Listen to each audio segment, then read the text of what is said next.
So what our problem is, listen to me, the non-expert, but no, it's true, it's called Scientocracy. I mentioned it in a video I did yesterday about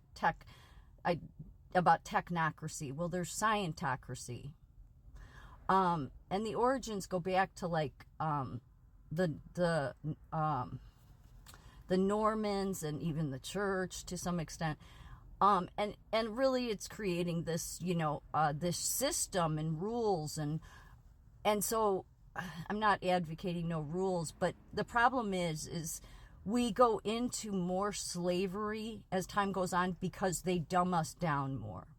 And where we're stupid, just being honest, is when it comes to spiritual maturity, biblical maturity.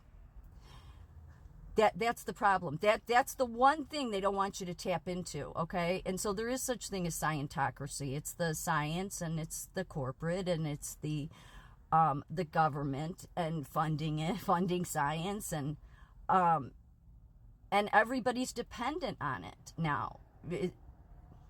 Juvenile, really. I mean, people go to the emergency room, for, a sore throat. I'm not saying not to do that. I'm just saying the minute there's a sign of something, people are running off to the emergency room. This is not spiritual maturity. This is not biblical maturity. But that system that wants to enslave people, that gets to take you into the technocracy through using the science and the government and corporate, most especially, is because they dumb you down, and yet then they tell you that all the scientists are expert. They're not. Have they discovered some things? Yes, and they many of them seem to lack a basic, even a basic understanding of the biblical maturity, because like if you listen to Yuval Noah Harari, he was just on a podcast, and I looked in the comment sections and people are like, oh, this man, he's so amazing. I'm like, excuse me, do people not know that this man referred to human beings as useless eaters because he's part of a technocracy? Yeah, that yin and yang symbol that everybody's seen with the two fishes, yeah, that symbol is for technocracy. And Scientocracy goes along with it. So they cannot allow you. They have to push God out as much as possible, because that's where you raise. That's where you raise. And then when you raise enough, then you will be given gifts. It's true. Be given gifts of insight, of knowledge, of, if you go back all the way to the Bible and the apostles, they were given the ability to heal people. Now, the science will never believe that, because people like Yuval Noah Harari need evidence. That's not, that's biblical, that's immaturity, period, okay? If you need evidence, then you don't understand what God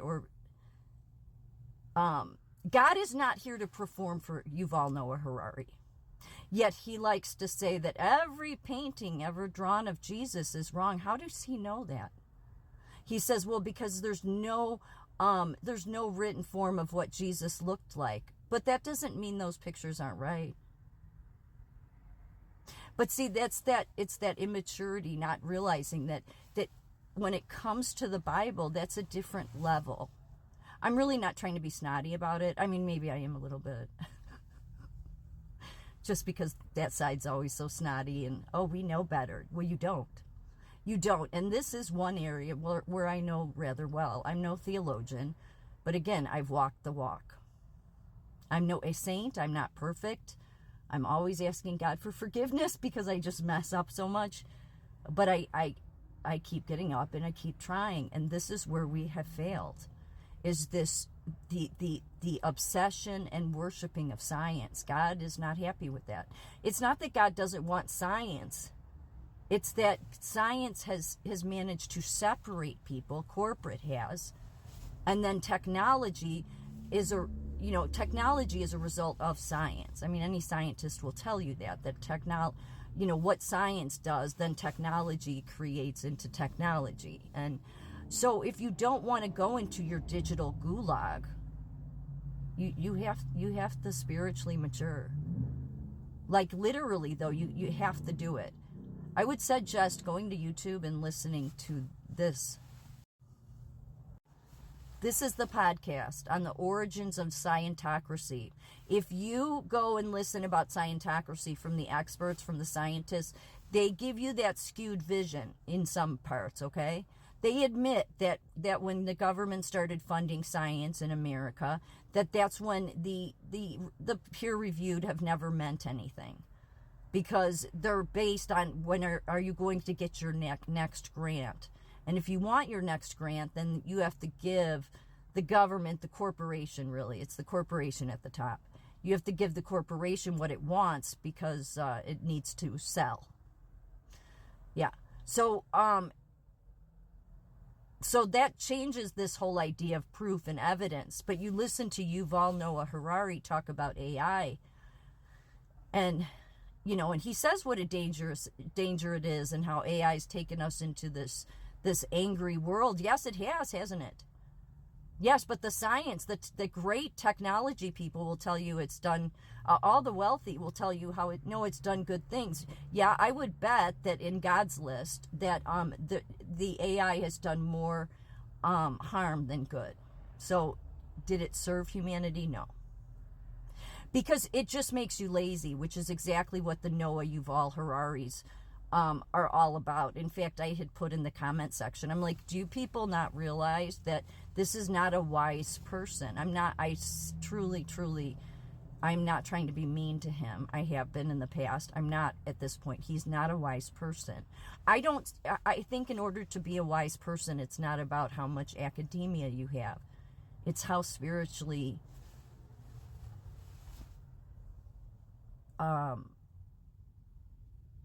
mature you are.